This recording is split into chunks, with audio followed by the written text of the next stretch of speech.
ships and planes hunting for a missing Argentine submarine with 44 crew members will return to a previously searched area after officials said Wednesday that a noise made a week ago in the South Atlantic could provide a clue to the vessel's location.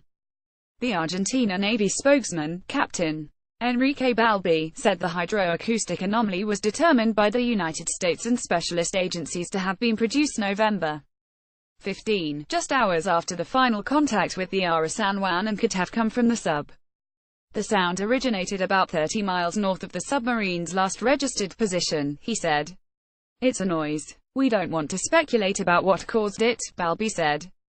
He said Argentine Navy ships as well as a U.S. P-8 Poseidon aircraft and a Brazilian Air Force plane would return to the area to check out the clue, even though the area already was searched.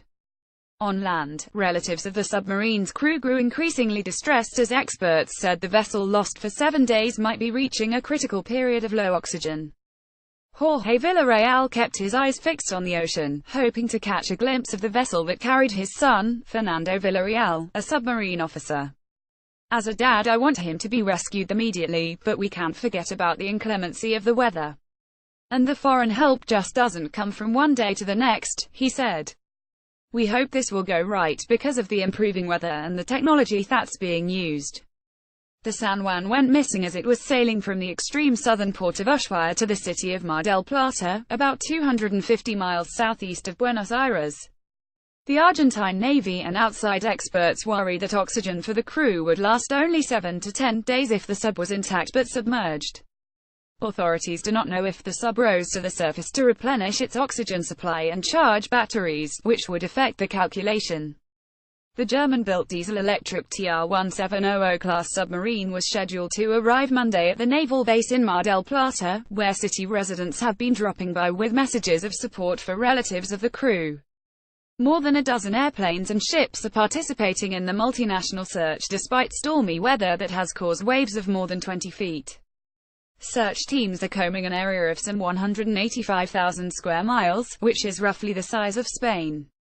The U.S. government has sent 2 P-8 Poseidons, a naval research ship, a submarine rescue chamber and sonar-equipped underwater vehicles. U.S. Navy sailors from the San Diego-based Undersea Rescue Command are also helping with the search. President Trump went on Twitter to offer his good wishes to Argentina on Wednesday, though he inflated the number of missing sailors by 1. I have long given the order to help Argentina with the search and rescue mission of their missing submarine. 45 people aboard and not much time left. May God be with them and the people of Argentina, his tweet said.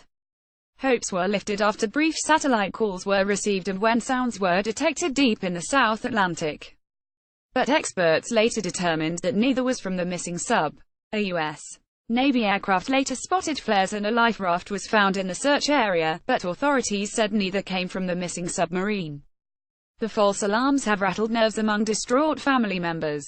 Some have begun to complain that the Argentine Navy responded too late.